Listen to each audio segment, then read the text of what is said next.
Good afternoon, and thank you for joining us for the online Minerals to Metals Forum hosted by the Southern African Institute for Mining and Metallurgy.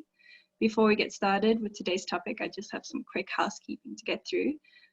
During the discussion, please type your question into the Q&A section in the toolbox at the bottom of your screen. After the presentations, we will have a Q&A session to answer these questions. You may raise your hand at that point to speak to the panelists directly. Please note that the forum is recorded and will be made available to the public. You can remain anonymous by changing your name and leaving your questions in the Q&A section. If you have any issues or would like to be added to the mailing list, please send me a private message. Today's topic for discussion is the traceability and assurance in mineral value chains, looking at the global perspective and the opportunities on the African continent. We are joined by David Doepel, the chair of the Africa-Australia Research Forum and board member of Peel Development Commission. He's interested in inclusive economic growth in Africa and is based at Murdoch University in Australia. We also have with us Nathan Williams, the founder and CEO of MineSpider. He is interested in using emerging technologies to solve global problems. We have Dr. Muza, a partnership facilitator specializing in mining and sustainable development.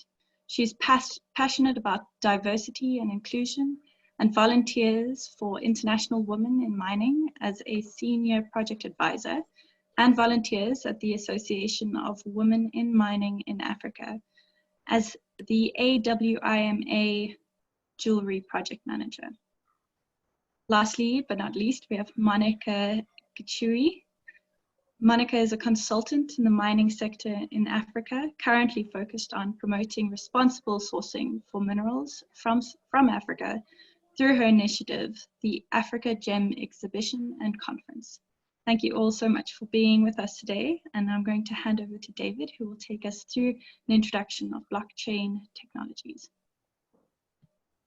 Great, thank you so much, Aysha, and it is wonderful to be participating again in this forum. I've enjoyed the many weeks during our COVID-19 isolation, where we've been able to join virtually around the world, and what you've been doing out of University of Cape Town, I think, has been just fabulous. And Murdoch University, we have many links with your university, and this is one more tangible expression of that.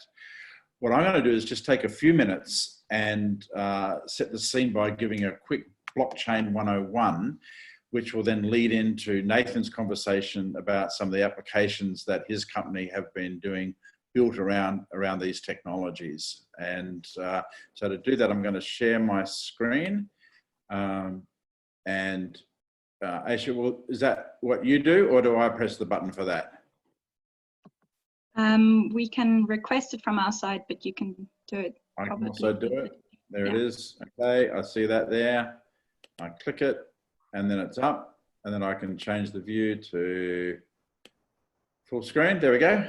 Did that work? Perfect. Yes, perfect. Right.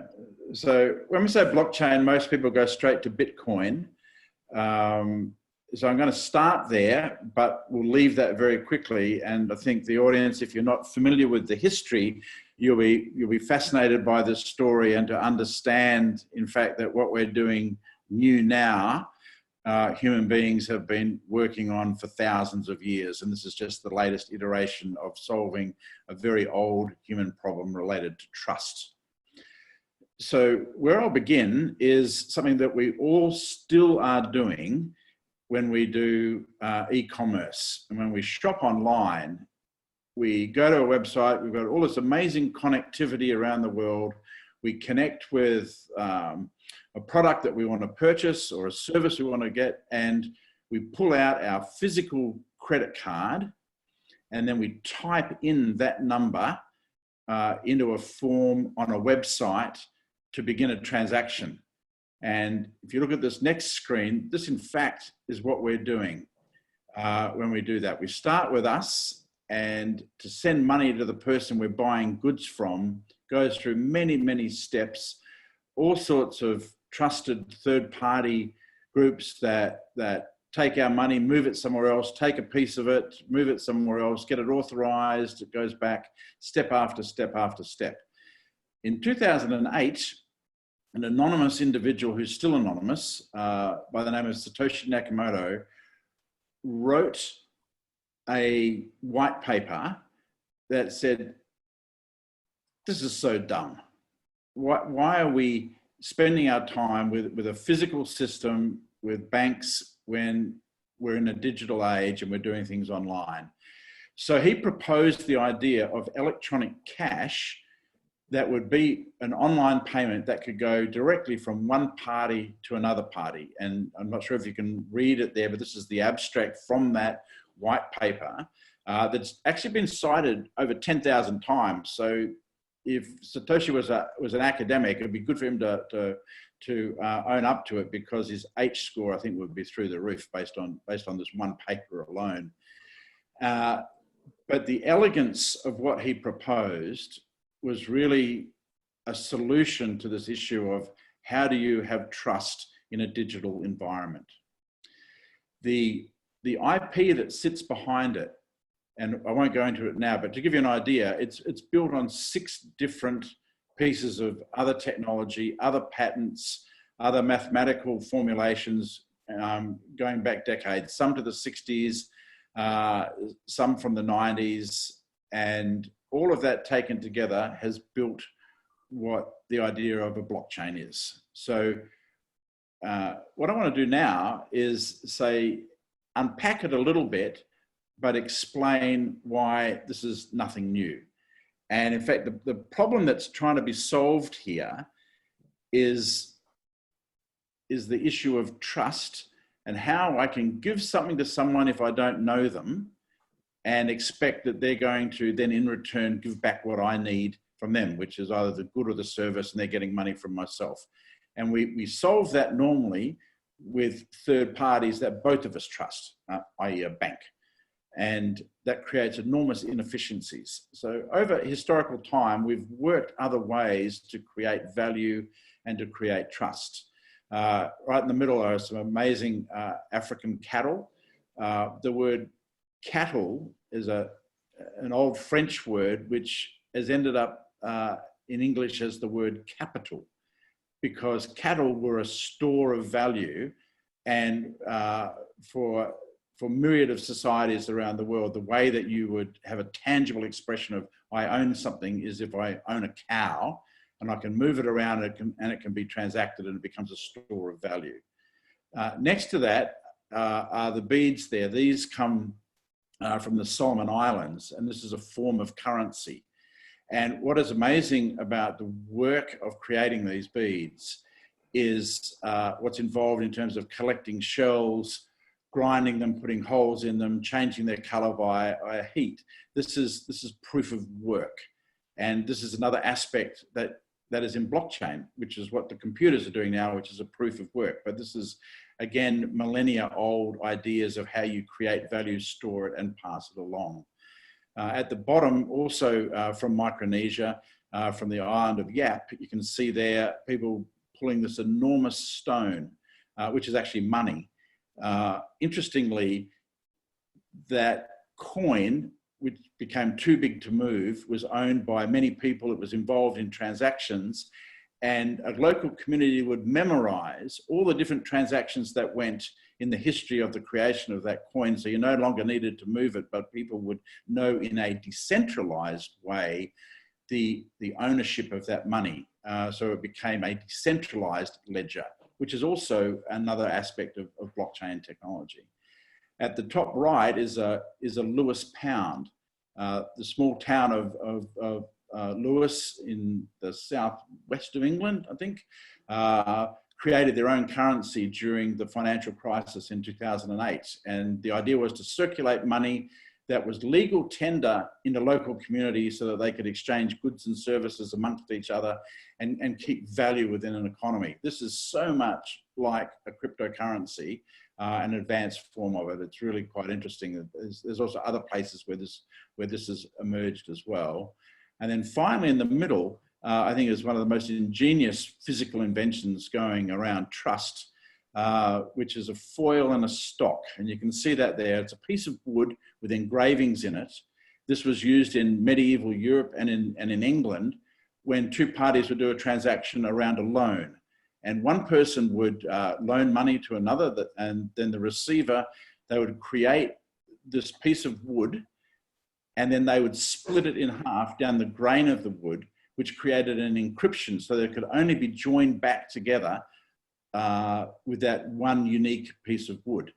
And the markings, so if one person on one side altered the markings when they were rejoined, you would see that fraud had been involved or someone had sought to change a record. In fact, the word stock, which we have a stock exchange, comes from this ancient use of encryption. So taken together, all these technologies have helped communities create, store value, move value, and trust that you couldn't spend things twice, that people were honest in their ledgers and the keeping of information. And we've been doing that for millennia. And blockchain, kicked off by this white paper in 2008 and then embodied in a single example of Bitcoin launched in early 2009, is just our latest expression of how we create, store and move value and build trust. I'll leave it there and I'll hand over to my colleague Nathan to then talk about how these technologies can find application in the mining sector. Thank you very much.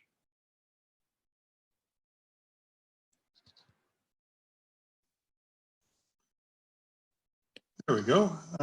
Thank you very much, David, for that introduction. And let me just share my screen very quickly.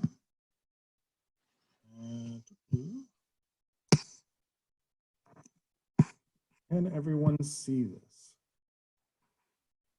Yes, but you're a little muffled on the audio.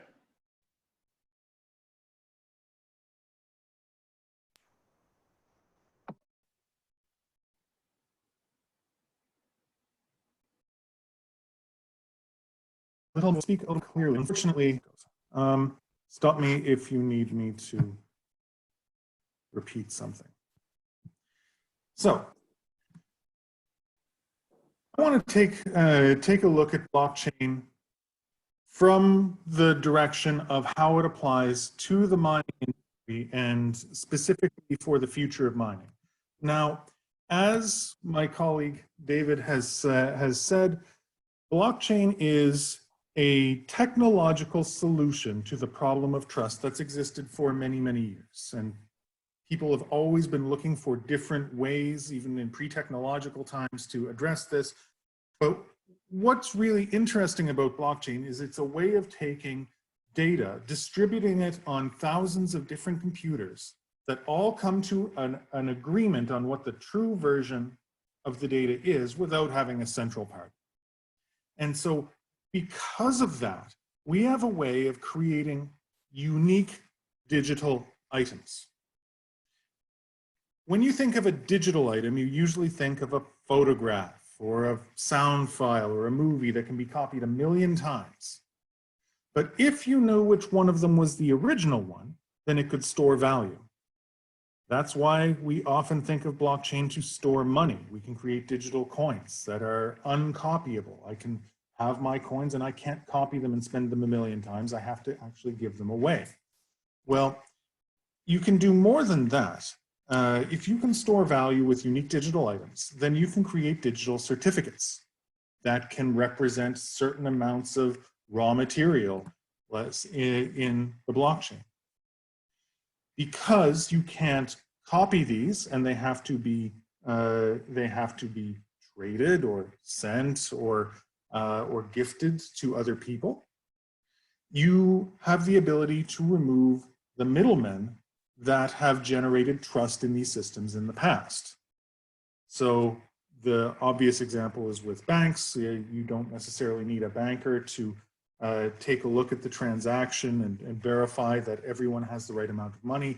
This can be handled now by a computer program. And in the same way, you can transact with metals and with metal data without having third parties. So this is the beauty of having things on the blockchain, is that you have these unique digital items and one source of truth that's not inherently trusted to a single actor. In order to do that, obviously there are some limitations to that. We're trading off the speed of being able to have a trusted central computer running this system with in order to receive the security of having a distributed way of encoding this data. It does make it more complex. It means that it's vulnerable to human error. It means that there are politics involved when some actors don't understand as much as others. But nevertheless, in spite of the challenges, there's a lot of opportunity for the mining sector, especially to make use of this technology, especially in areas where trust is weak. So in general, if we're looking at a blockchain use case, we have to ask the question, are there parties who need to work together who don't necessarily trust each other? Is there a need to prove with certainty that data is not changed? If so, then it's worth the trade-off, maybe. Is there a middleman or centralized provider who adds little value? A trader maybe that just makes arbitrage that we could eliminate if we could solve this problem of trust? Or is there a misalignment of incentives with the parties in the system? So does that mean, that means, are some people providing a lot of value but not getting compensated for it? A classic example in the mining industry might be money laundering, where you have systems for traceability and legally selling, but it's more expensive because you have to pay your taxes. And so if you have to then pay more to sell legally, someone can come along and offer you bribes, and that's a vulnerability in the system. So blockchain has the ability to address all of these by changing the rules with how transactions operate. So let's take a look. This is not quite fitting on my screen here. Let's see again if I can put it in reader view. Here we are. So this is how we've designed MineSpider. You can see that we have a material flow. Material gets produced at a responsible mine, gets transported to be smelted down, and then ultimately manufactured into products. And the idea is that we create a digital certificate or a representation of that material that contains data about how it was produced and from where it came from. This certificate is valid for the amount of material that in the shipment, and would contain unique identifiers in order to verify that this certificate goes with this shipment. Okay, and the idea is that the different players along the chain would pass along this certificate like a materials passport that gets stamped at every point. You can't copy it, you can't fake that materials passport or that certificate. You can only pass it along and add your data to it.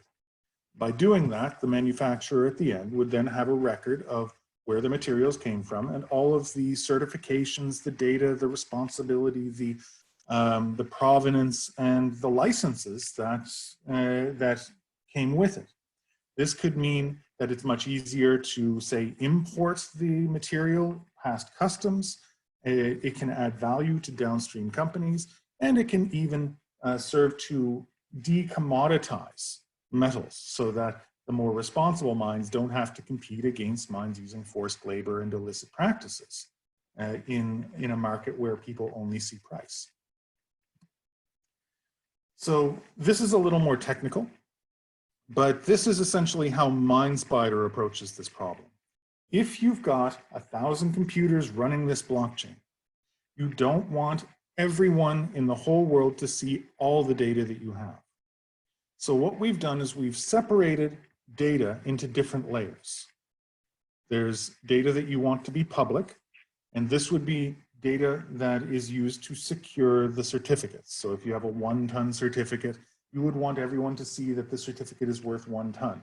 That's the way that you can make sure that this certificate doesn't get copied or spent twice. This is a version of the age-old ledger system. Someone has it, someone sends it along, someone sends it along. and it's just recorded in a ledger that everyone has a copy of. Then what we do is we've got two other layers. A layer that's for transparency, that would be visible to everyone in the same supply chain, but it wouldn't be visible publicly. What data can you store there? Data on responsibility and on the origins of the material. And then you've got privacy layer. This would be data that you want to put on the blockchain because data that's on the blockchain is unchangeable, but you don't want anyone else to read.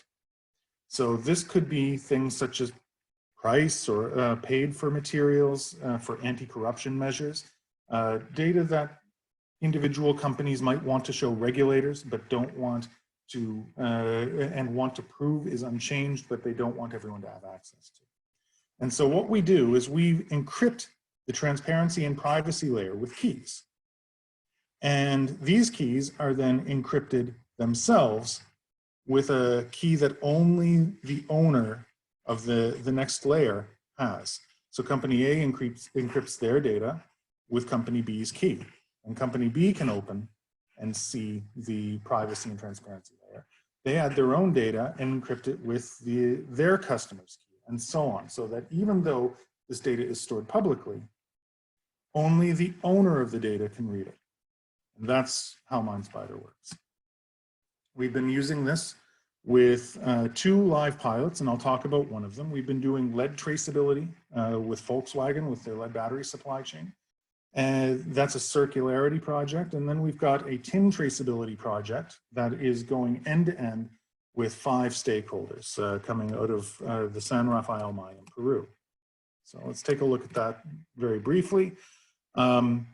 We asked the questions when we began this.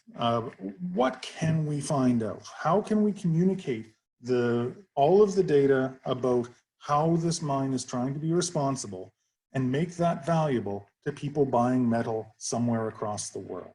Can we do this with multiple companies, multiple paths? And can we create this transparency without everyone seeing each other's data? We learned a lot from this. So first step was we visited the San Rafael mine in order to see how we could do this, fitting it into existing mining operations.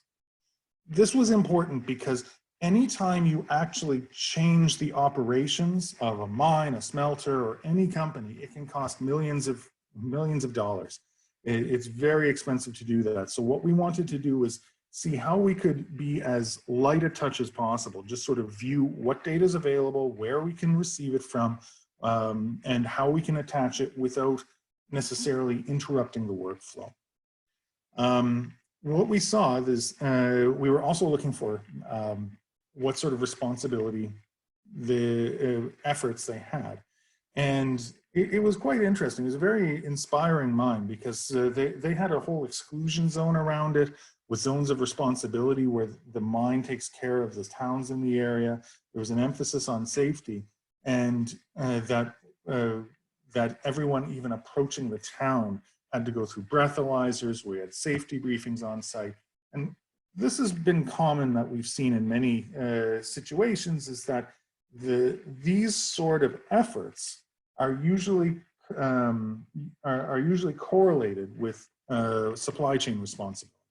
If the local communities, everyone is working at the mine and they're happy with it and they're taken care of by the relationship with the mine that brings stability to the region, it's harder for organized crime to come in and get a hold because everyone is sort of on alert with this. And this is case by case, but it's very common for these sort of positive relationships to have this sort of correlated effect for supply chain security. So we've finished phase 1 already, and what we've done is we've identified the supply chain connections to all of the end users end to end. Haven't onboarded all of them yet, that's coming in a future phase, but we've identified multiple documents that can be used to authenticate that not only this material comes from this mine, but what batch it was part of, what the impurities are, and how you can make sure that this metal is what it says it is, and hasn't been substituted with something else. This is a long-term effort, and obviously COVID had somewhat interrupted it, but it's ongoing, and we are now planning on tracking beyond port, completing that end-to-end traceability, and we've actually been using these learnings to develop a product specifically for mines so that you can take these 24 documents and data points, put a QR code right on the metal and have it ready to be imported into Europe or to sell on a metal exchange, because this is the direction the world is going. So let's back up and take a look at security concerns that mines might have. Or about using a blockchain. So the question is, if data is public, what if someone takes my data? And this is why you have to incorporate a really robust security scheme, especially with the encryption that we talked about. No one wants to disclose trade secrets, and even though you've got a very secure system, there have to be conversations about what helps to know transparency and what is a trade secret that really needs to be private. And I don't think there's ever going to be a single answer to that. It's going to be an ongoing discussion about what gets shared with supply chain actors and regulators and what really needs to be secure in order to guard jobs and company viability. There's always going to be some sort of back and forth on this. And I'll just end on one last note. There is and has always been concern about personal data on blockchain. Now, we won't really touch on it when we're dealing with mines, but it's important to remember that the strength of this technology is also its weakness. Blockchain data is forever. And so the fact that you put it on a blockchain, the good news is it cannot be changed, and the bad news is it can't be changed. And so it's always important that people treat the blockchain responsibly, especially by not putting personal data on a blockchain, and training people that work with the blockchain to interact with it responsibly and have fail-safes. That said, this does put a lot of power back in the hands of the data owners, and I have a lot of hope that this is going to lead to a future of transparent mining practices. So hopefully I didn't go over time. Thanks a lot, and let me know if you have any questions. And I'm not sure who's speaking next. Is it Muza? Yes, she's up already, so I'll just hand over. Thanks, David, and thanks, Nathan. And good morning, good afternoon, good evening to everybody who's on the call, and thank you for the opportunity to talk. I think I'm going to really come at this from quite a different angle from Nathan and try and contextualize this a bit. I want to start first by talking a little bit or introducing the Association of Women in Mining in Africa, AWIMA. What that is, it's a network of national women in mining associations across Africa with over 20 national associations and several associations in the pipeline of being formalized. These national associations represent women in artisanal mining, women in large-scale mining, women in government, civil society, and academia. And what AWIMA aims to do is to be the continental advocate and the continental voice leading the participation, representation, leadership, and inclusive empowerment of women across the extractive sector. It was formed in 2015 through the support of the African Union Commission, and my role in AWIMA is to support a jewelry project. Monica, who will be speaking after me, who's also on the call, is a member of the board, so I'm sure she can chip in with more of AWIMA, although I think she's wearing a slightly different hat this evening. So thinking about AWIMA and what the mission and objectives of AWIMA are, and what we want to do to enable women to achieve their aspirations, to work in environments that are safe, to not be involved or not be subject to gender-based violence, to have environments that are healthy, to have good financial income. We ask ourselves the question, what does blockchain provenance traceability mean for these women and these women in mining? And I'll focus more on women in artisanal mining. And I'm sure there are lots of people on the call who are much more learned than I am on the issues of blockchain and provenance. And so I'm not going to speak to what we know, but I'm going to speak to the questions that we're asking ourselves. And I think context is specific. And for us, when we think about these concepts, we really situate them in responsible sourcing. So the idea that we really want women to benefit in terms of the environment, in terms of human rights, and be in spaces that allow them to have those good outcomes. And I want us to put these women really at the heart and center. And I wish I had some beautiful pictures, but you're just gonna have to look at me. So I want you to really imagine, if you've been to an artisanal mining site, I want you to think of that particular woman. So it could be, for example, somebody like Mrs. Piri, who owns a garnet mine in Malawi. She employs 20 workers. She's been mining for 15 years. She sells all her garnets to a Chinese investor. Okay, and then on the other hand, Mrs. George, who's a laborer who works on a gold mining site in Sierra Leone.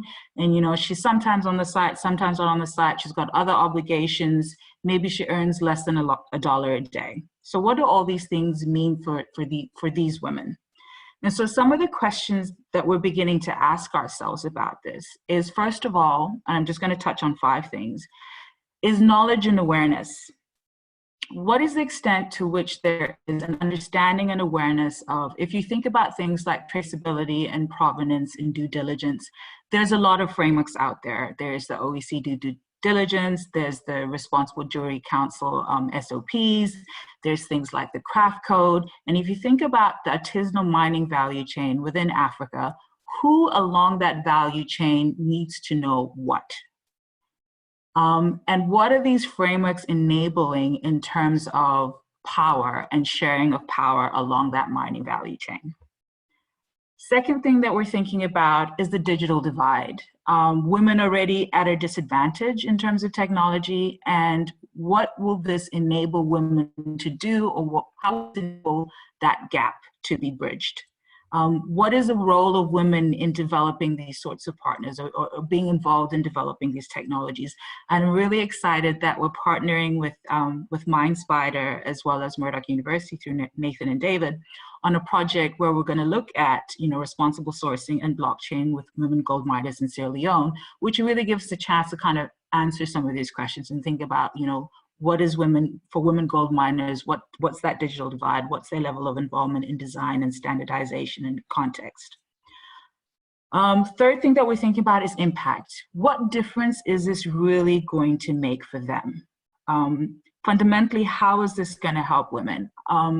Studies have come out of places like the DRC that has looked at the impact of due diligence for women and has shown that increases levels of safety, security, and in some instances, financial outcome. And so we need to think, in what ways can we do this in other places and scale up opportunities for these women?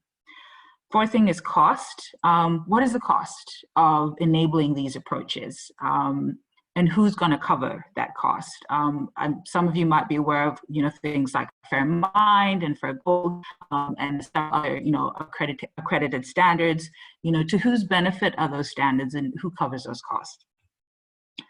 The last thing that we've really been thinking about, and COVID I think has highlighted this more than ever, is regional value chains. And we want to be in a position where a jeweler in Botswana is importing gold from a female miner in Ghana, she's also importing gemstones from a sapphire miner in Madagascar. This Botswanan jeweler is manufacturing beautiful products, and then she's exporting it to Kenya, South Africa, and Ethiopia. So what does things like provenance and blockchain mean in that particular context? What are things like the African Continental Free Trade Agreement going to do around enabling those things or considering those things as they developed? So questions that we're thinking about. I'm happy to hear more from others. I think I'll now hand over to Monica.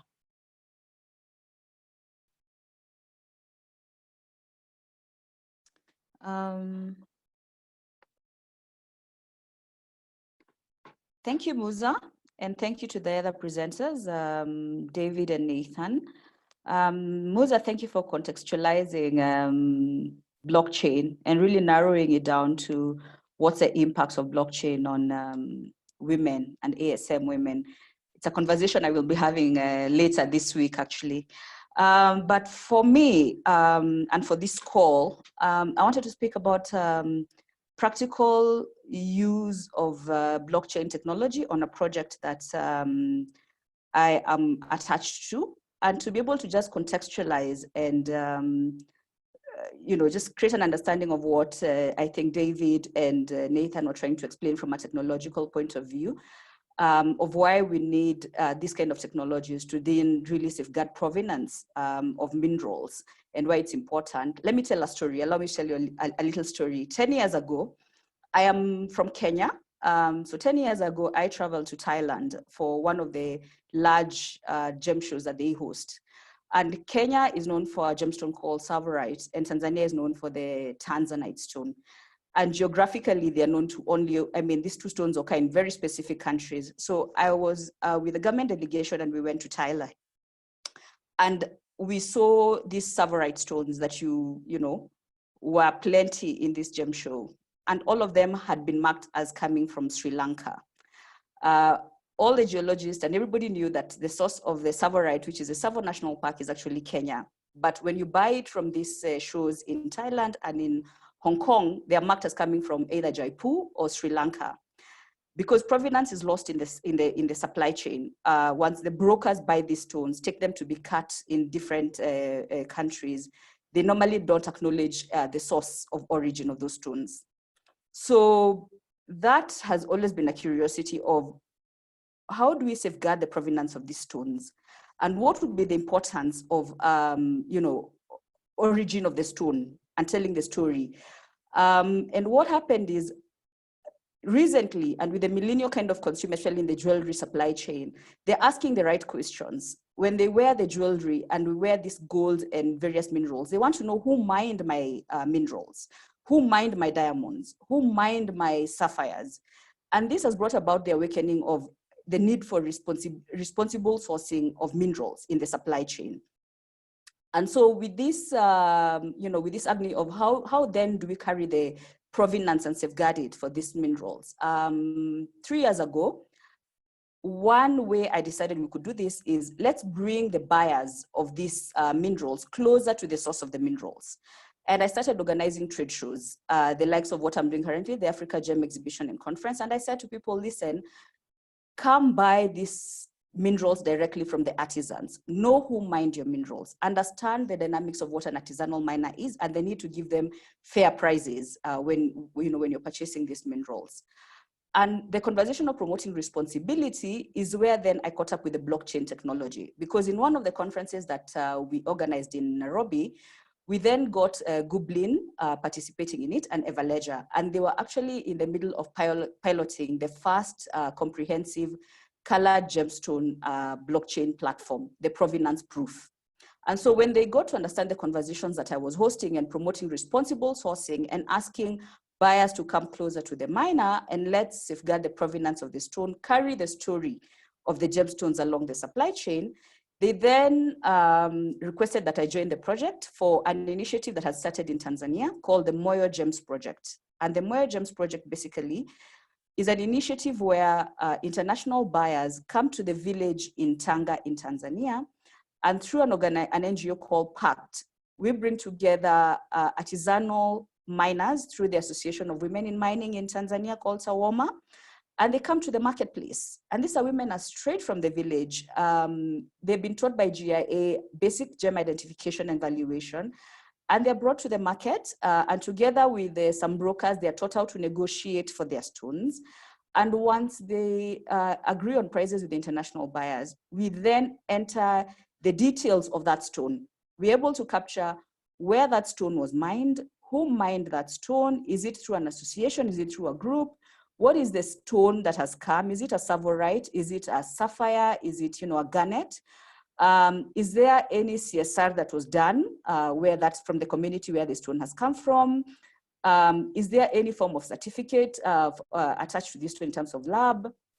And from the beginning of when the stone comes to the market, we are able to capture the information on the blockchain platform, which is a provenance proof, about the origin of this stone. And the beauty of this, and what really intrigues the miners, is to know that once that stone has been entered in the blockchain platform, the story of the miner of that stone and where their stone came from, and by their name, it will be carried through until the person who wears that jewelry. That sapphire stones, the day it will be mounted on jewelry somewhere, either in Africa or whichever continent the buyers will take you to and where it will be assembled, it will never lose this history and the story of where the stone originally came from. And that's, I guess, is the beauty of blockchain in safeguarding provenance and promoting traceability in the supply chain. And for those who've interacted, especially in the gemstones and gold, the issue of origin is usually lost. The story of the origin of the stone is always lost somewhere in the supply chain because there are a lot of brokers who handle the stones. But with this awakening of everybody wants to know who mined my stones, were they given fair prices for these stones? Were there any issues in mining these stones? Were there any human rights that were violated in the mine site? How do we ensure that environmental safeguards were put in mining these stones? How do we ensure that the rightful taxes were paid for the stones or for these minerals that are in the market? This, for me, is what I find has been a huge change that blockchain is proposing in how, to change the traditional ways that minerals have found their ways into the market. And the other interesting bit has been how then, as Muza has said, if you imagine who an artisan miner is and where they mine these stones, and they're the beginning of how we would enter the data into the blockchain when we say, surely for an artisan who mined your stone, how do we get this artisan to then populate this information onto a blockchain platform? As you have seen from the demonstration by Nathan, it's not complicated to use, and especially now that we are having this, a lot of know-how on technology, but you still need a smartphone as the minimum tool to enter information. So these are sort of some of the ideas we are trying to pilot in Tanzania. How will we get a miner, that ASM miner, to be able to enter data, make the blockchain so user-friendly that miner somewhere in the village using a phone is able to enter the very basic information about their stone. This is the stone, this is the name of the stone, this is the weight, and this is where I have mined it from, and be able to then assign it to the next person who either is the dealer or the stone cutter, to start the supply chain off. And so far is working well. We've piloted it in Tanzania. We have to handhold them for now, where I have to be on site, wake up, go to the villages and teach them and train the miners how to interact with this technology, how to enter the data, and working with through the various associations and groupings like the Association of Women Miners in Tanzania.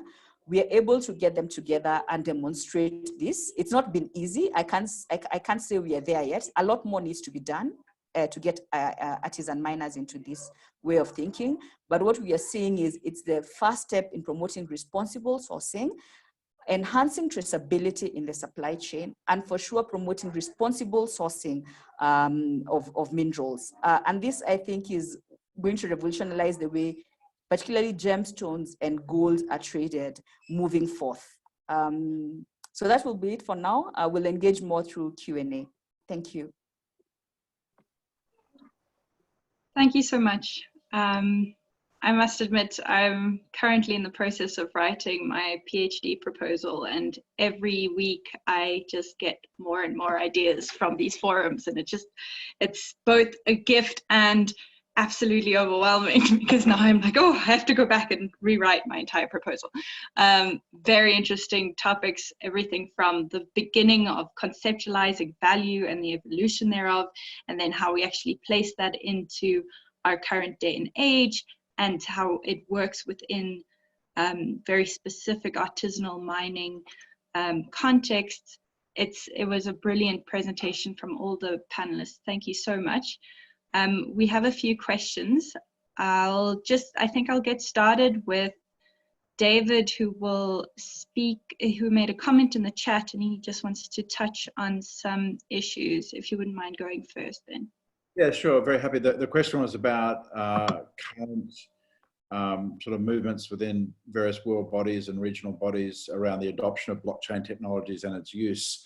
We, in the Africa-Australia Research Forum in 2018, had the privilege of former President Obasanjo from Nigeria give our keynote address.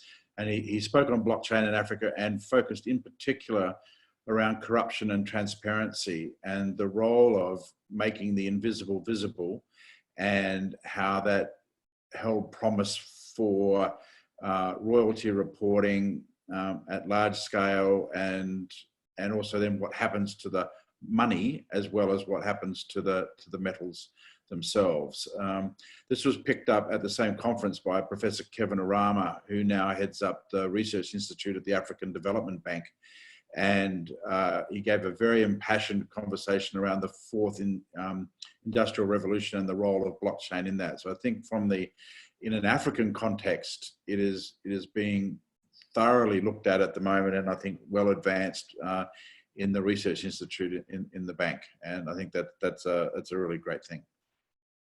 Thank you.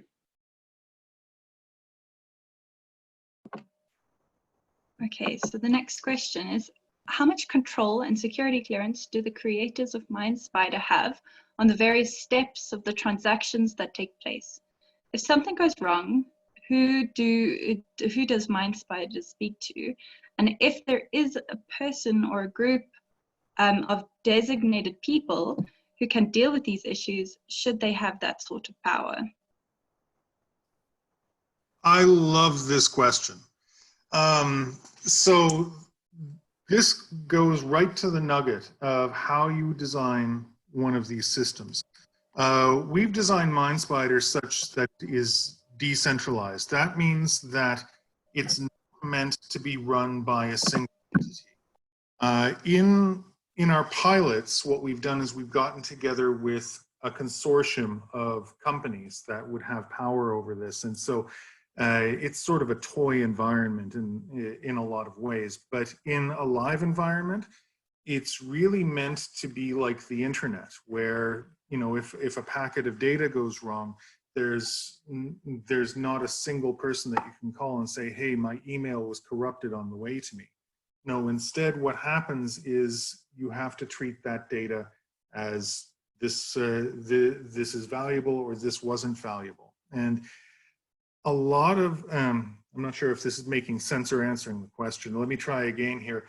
The thing about data that is put onto MindSpider is that it ends up being secure and delivered properly to the end, but how we interpret the data is really up to us. And so if there's a downstream company that says, oh, we're looking at this data packet and something's not adding up. They say that there's a ton of material, but we've received 2 tons, or it's given us a fingerprint a digital fingerprint of the impurities in the shipment, but it doesn't match when we actually do a test. Well, that says that something isn't right, and the company is now responsible for taking action. But we can't go in there and make a manual change to the data. There's not, that would go against the immutability. If we were able to do that, then we might as well have built a traditional database and just had access to that data. So generally when a company uses MindSpider, only the company that has the keys can access the certificates and share them with who they need help with, or share them with who they want to see the data. But MindSpider wouldn't have the ability to read the company's data themselves. Does that answer the question? Personally, yes, but I think we'll have to see. He can put up his hand if he wants to address you. Everything is a trade-off, essentially. And when you want personal control over the data, it means that you need to have, as a company, people who are able to manage that data internally. And if not, then you can get an external company and give them your keys, and it's a trusted third party, but it would be you who have the responsibility to do that. And that's sort of the price you pay for having sole control and knowing that that no one else can access the data for you. I have another question. This is Monica, if you want to take the floor. If I have 1 stone which goes to a polisher before retailer, how do I track that same stone versus several smaller stones from the original one? What prevents the polisher from substituting it with a different stone? Okay, so I'm going to answer Mike's question from the experience with the provenance proof blockchain technology that we use in Tanzania, which allows you to be able to enter a stone as one entry, one stone, or you can also enter a stone as a parcel, several different stones, right? And you can assign the stone either as one stone or as a parcel to the cutter or to a dealer or to whoever is buying the stone. Once it gets to the polisher or the cutter, if it's a parcel, they can break the parcel on the blockchain and be able to then catalog each of the stones individually once they cut them. And they can also be able, if they were separate different stones that after cutting have the same characteristics, they can pass them on back as a bundle, right? So you can be able to have parcels, undo parcels, redo parcels. And even for a jeweler, if they're going to use several stones to make one piece of jewelry, the blockchain allows them to identify each of that stone individually and where it came from, and create them into a parcel that makes that jewelry. The reason why a polisher, a jeweler, and a cutter cannot change your stone is what I think Nathan has already talked about. You cannot change any entry on the blockchain. You can be assigned the information on the blockchain. You can add further data onto the blockchain, depending on the value you're adding, depending on the role you've been assigned on the blockchain, but you cannot change the details of what has been assigned. So the cutter or the polisher cannot be able to change the entry on the blockchain if they're not the ones who originally entered the details about that stone before they were assigned. I hope, Mike, that answers your question. Thank you. Could I just add in a piece about some other metals and minerals as well, Aysha, on this? Because the question of which atoms are moving along the chain and how do you know where they come from? So if you look in the gold industry, you can get an isotopic fingerprint from a location that would go all the way through the doré bar to a refiner. But once it's in a refiner, it then gets blended with all the other gold coming in, and you would lose that digital signature, and then you would probably move then to a mass balance accounting method. And so as long as you knew that this ethical miner or this group produced 20 kilograms of gold and it ended up here, then what the blockchain is then recording is the move of 20 kilograms and only 20 kilograms out of that refiner onto other things. So you're not saying these atoms themselves came from there, but that 20 kilos of gold was ethically mined, and we're using 20 kilos of gold attributed to that mine that no one else can then double dip and use. So it solves the issue of sort of a double accounting.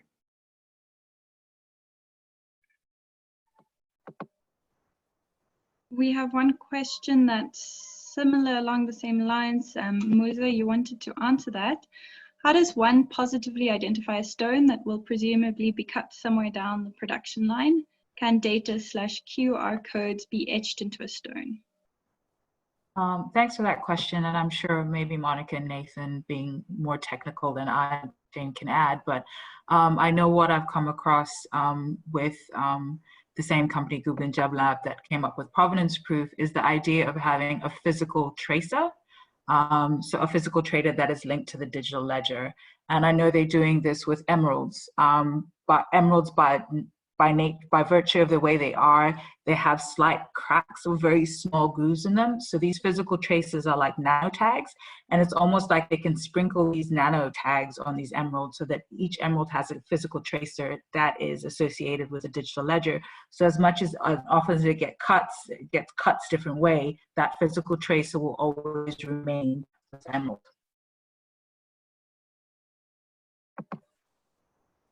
Thank you. The next question is, how does one ensure the accurate data, the accuracy of the data rather, that is entered into every link in the blockchain? I'm thinking about fraud by organized crime, for example. Would one of you? Can I answer that one? Yeah, no, yeah. The answer, my favorite thing, is depends. It depends on the specific risk we're trying to protect against.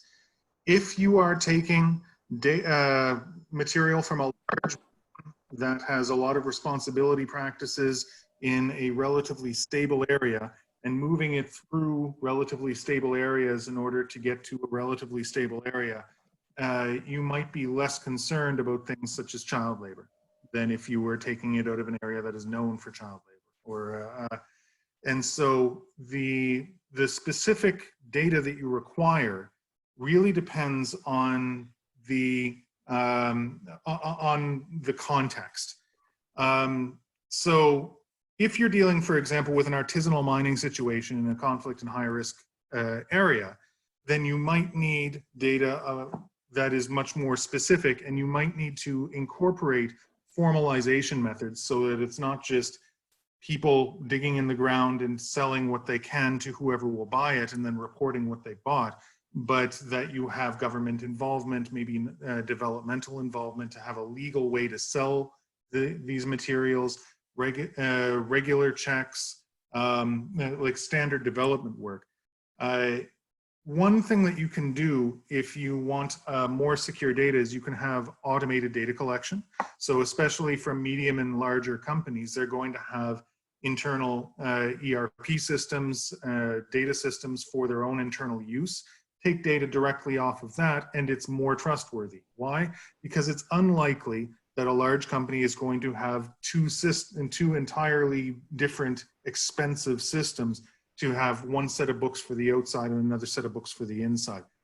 Maybe, but the chance goes down. You can also collect data from third-party actors, auditors, and just more data points can help to give confidence.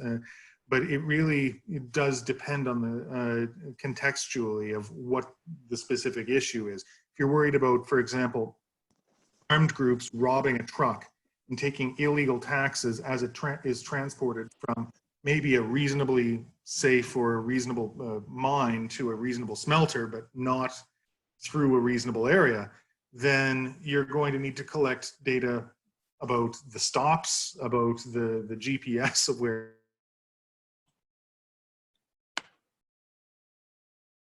Oops.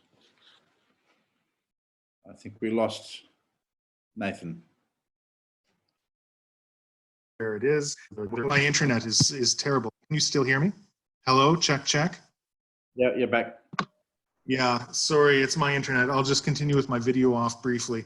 What I was saying is that if you're trying to make sure that a shipment isn't robbed by an armed group and illegal taxes collected, you might need to collect data about the routes that the trucks travel on and whether they follow the itinerary that they set out beforehand. So these types of data can, and knowing the type of data you need can really help in the long run, because fraud can come in many shapes and sizes, and it really is down to the downstream user and the regulators to identify which risks are the most salient and what data they need in order to be confident that those risks are minimalized. Thanks, Nathan. We have two questions that I think if Monica could turn on her video, she'll be willing to address. The one is more of a comment around how artisanal mining would be vulnerable to the potential disconnection from the internet. So not having able to create this certificate, which could pose a considerable risk. And then another question around how do we incentivize artisanal miners using the technology? Is it that it helps them in terms of securing their business transactions? Is the need for traceability a draw because of the benefit for buyers? Okay. Dimitri, thank you for that, for your question. And it's spot on to an experience we had in Tanzania. in the village where there was no electricity, and we'd come to enter information on the blockchain technology, right? No electricity means no internet, and that's what the platform would run on. So what we did after that experience, we now are able, if you go to the blockchain, you're able to download an Excel sheet of the blockchain that specifies the information that needs to be entered, and you can fill this Excel sheet offline. Populate all the information, and once you come to the urban center or an area where there's electricity and internet, it allows you to upload the Excel sheet onto the blockchain platform. So that's one of the solutions we had to find a workaround for, given the areas we work with artisanal miners and the lack of infrastructure. On the question from Manzila, thanks for that. How do we incentivize, and what is really the value for artisanal miners to interact with this blockchain? The first value we are giving them is fair prices. As Nathan noted, it shortens the value chain, lesser brokers. So the miners and the buyers who are coming to interact and buy through this system, for miners, they're able to get fair prices for their minerals, especially for this case, for their gemstones, when they're able to, when we enter them into the system, because we are reducing the number of people who are handling their gemstones. So the buyers are able to offer them better prices for them. Eventually, we are testing the blockchain to be able to have a tipping system, more like an Uber. Do you want to tip your driver? So the tipping system we want to put on for this blockchain platform is, at the end, the user is able to be asked, would you want to tip your miner? The person who mined your sapphire, the person who mined your gold, offer a tip, right? It's something we are testing on the blockchain. And then finally is the issue of traceability. For miners, the pride of the provenance of the stone will be safeguarded and carried throughout, and that will not be lost even when it goes to being jewelry. They find it also quite interesting, and we are finding that it's something that they value, that it will always be noted that they were the source of a certain stone, or they were the people who mined a certain mineral. Yeah. Thank you so much. We've run over time a little bit, but I think we could just answer one more question. Is the blockchain used by any upstream stakeholder involved in the 3T or cobalt in the DRC or East Africa? Is anyone aware of some sort of development in that area? Silence. Yes, yes. I can't think exactly of the names, and maybe there are people in the audience that know of, but I know they are. I think Impact is doing some work around gold mining, and they've got their own version of traceability and blockchain that they're using. I think Congo and the 3Ts is particularly, I think, what has raised the issue of traceability and provenance, those conflict in high-risk areas. So I know there are people that are using blockchain technology, and I think Impact potentially is one of them. The reason why I know that is because they do a lot of work with women in gold. Yeah, I've certainly seen a number of proponents for case studies in that region around cobalt in particular, but a number of the ones that I sort of investigated earlier, that they were PowerPoint slides rather than things on the ground. So I think there's been more talk about it maybe than actual action, but I could be wrong in more recent months, this last year. I know that that about maybe 8 or 9 months ago, I was approached to propose and be part of something that was going on there. But then there was a delay in the project, and it was a multi-stakeholder group that was trying to do it. So I do know that there's work being done there. I know that this particular project is still planning to go forward, but was delayed. And I know that that's the spot that everyone looks to and thinks of when they think of blockchain. But to be able to pinpoint an active project that isn't just PowerPoints, I personally can't. Thank you so much for your answers and your presentations. They're all really enlightening, and now I'm going to rush back and redo sections of my proposal. Very exciting. But yes, thank you so much for the presentations, and I hope to rope you all into another discussion soon. Thank you. Thank you. So thank you very much, and thanks everyone else for your participation. Yeah, thanks everyone. It was a real pleasure to meet you all. Mhm.